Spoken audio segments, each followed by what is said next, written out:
Hello. Hi guys and gals. This is Rachel, the Modern Shaman, and I'm here to do a question and answer time. Yippee! I'm answering these questions y'all sent to me or posted for me. So I'm just going to jump right in.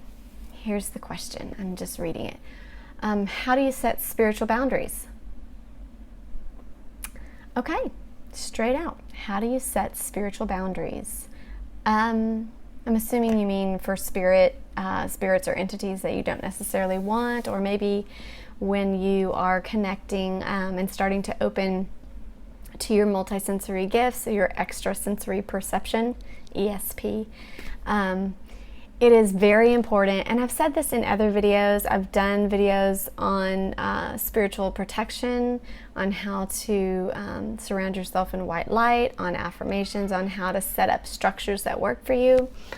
But since you asked this question, I will answer it in this moment with this video. You know what? Let me just get something out here. Hold on, I'm going to open this drawer. There we go. I teach a class on psychic development, and part of that seminar, this is what I was getting, my little psychic development booklet. And when we go through in this seminar, part of what we talk about is setting up the structures that you're comfortable with, deciding and telling Spirit how you want to receive messages, how you don't want to receive messages, what you're comfortable with, where your limits are. Setting up those structures. Remember, you are a free will being. You are completely in control of your experience. You're creating it. So if there's anything that you do not desire to have, or that you're afraid of, or that you just don't want in your experience, set up those guidelines for Spirit. You just have to do that. So I'm going to find this page 11, 10, 11. Okay, where we talk about it, because there's some activities in here, and I'll just go through this with you. Obviously, if you're in the class, we go into it in way more detail, and I kind of help set these out for you. But what you're first encouraged to do is to sit down and think about the ways that you receive messages from Spirit. And just list those all out. Okay, so that's the first thing I'll tell you to do. Sit down, make a list on a piece of paper of all the ways that you receive messages from Spirit, or ways that you feel like Spirit is trying to connect with you. This includes good ways and bad ways, things that you are comfortable with and things that you aren't comfortable with. So I'll give you some examples. A lot of people receive messages during their dreams. A lot of times people receive symbolic messages.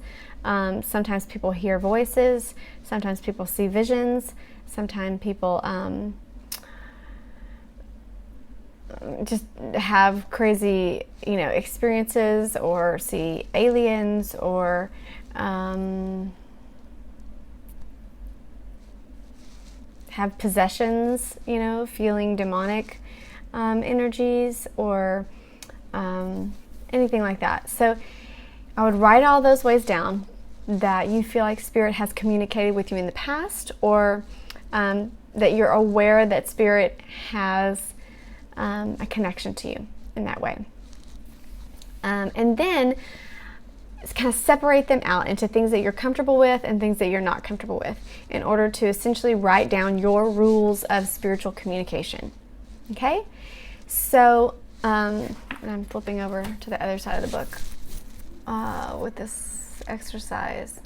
So what we do, or the exercise that I'll share with you now, is basically, once you've separated out, like, these are ways I know that Spirit connects with me, say to yourself, these are ones I'm comfortable with, these are ones that I'm not. This would be helpful for me, and these rules. And so some of the ones that I set out, for instance, at the very beginning, when I was kind of getting an onslaught of information, when I finally kind of unblocked some of my psychic blocks, I've talked about this in other videos, I was just receiving so much information. I felt really overwhelmed, and I emotionally, it was hard to handle. Like, I just would feel like I was gonna cry all the time.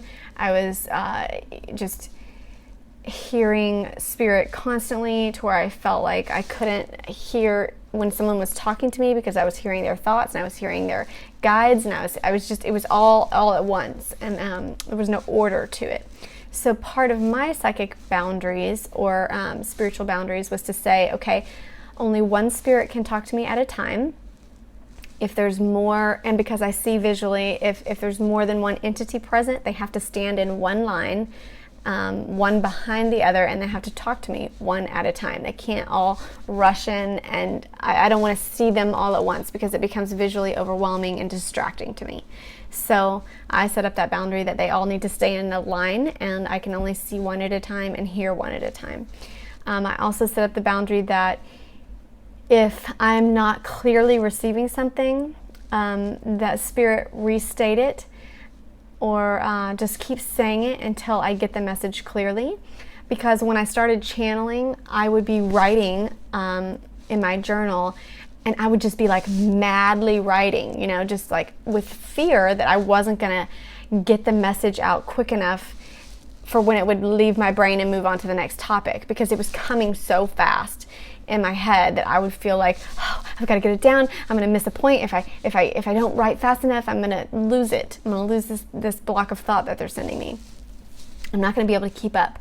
And so I set the boundary that, okay, slow down, repeat yourself if you know that I'm not getting it, and don't move on to the next topic until I have clearly received and said and written everything out and gotten this point down clearly, and then you can move on to the next thought or next topic or whatever. That was really helpful for me to just set those boundaries. But also at the beginning, I wasn't comfortable seeing aliens, so I said I set up the boundary to say I can speak to them clairaudiently. They can use my clairaudience, but I don't want to see them. I don't want to use my clairvoyance because, again, I can also see, and so I set that up that I didn't want to see them in my dream state, or in I didn't want to see them using my third eye, my clairvoyance, but that they could speak to me through my clairaudience. So they've respected that. I also set up the structure that I didn't want to be involved in demonic activity. So I wanted to I didn't want that to be part of my experience. So I set that boundary when I started having experiences of possession and kind of poltergeisty type of experiences, or feeling very negative entities being around or choking me, or just I started feeling like I hadn't set boundaries for that. So I specifically said I don't want any negative entities in my personal experience. I don't want them in my house. I don't want them in my dream state. I need to give permission, if ever, for those to come in. So from then on, I've set that boundary that I don't want any negative entities interacting with me. That only what's for my highest good in a vibrational realm of mine or higher may come into my experience. So a lot of times it's easier for us to realize what we're not comfortable with. And so we can start with those boundaries. Like, this is not what I want. The kind of the subtler stuff is how you want them to communicate.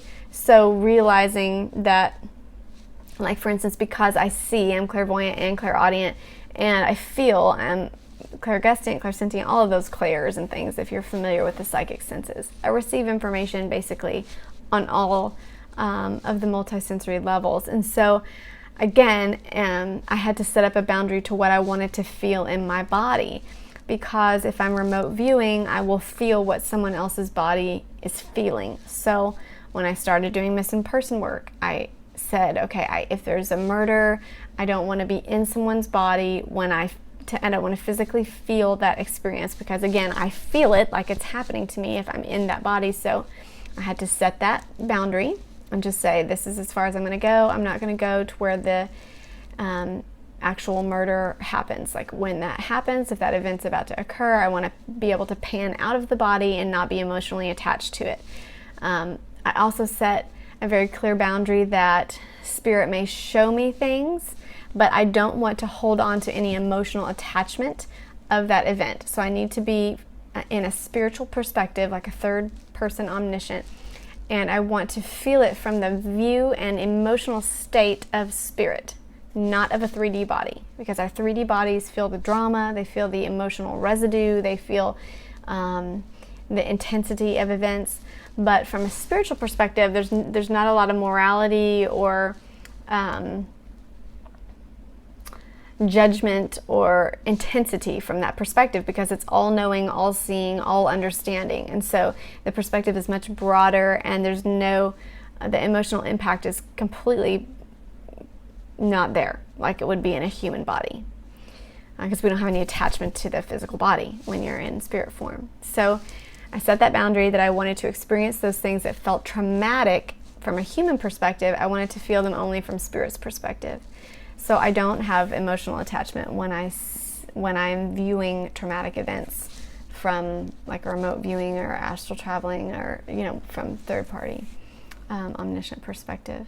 So to be able to drop emotional experiences, say for instance, if spirit comes to you in dreams and you say, I don't want to have the emotional residue of those intense dreams. So maybe you're comfortable having the dreams because you feel like spirit wants to speak to you that way, and you can say, you can come to me in my dreams, but when I wake up, I want all emotional attachment to be dropped.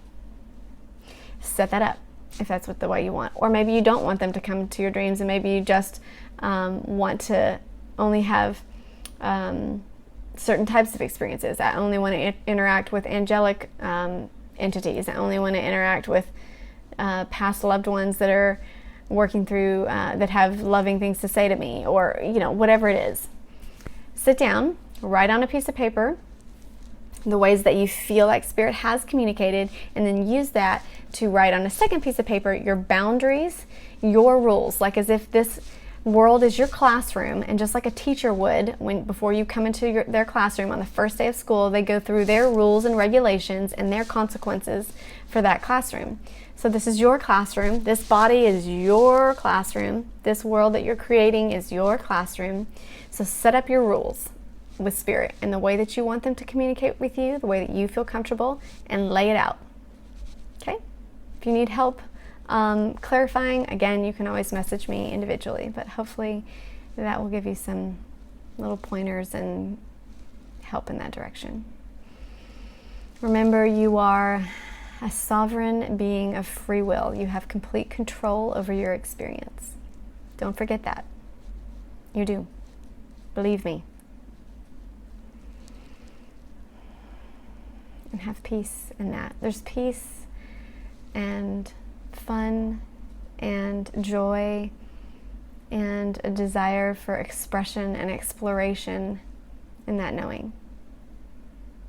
You can create it as you want it. I love you guys. Blessings.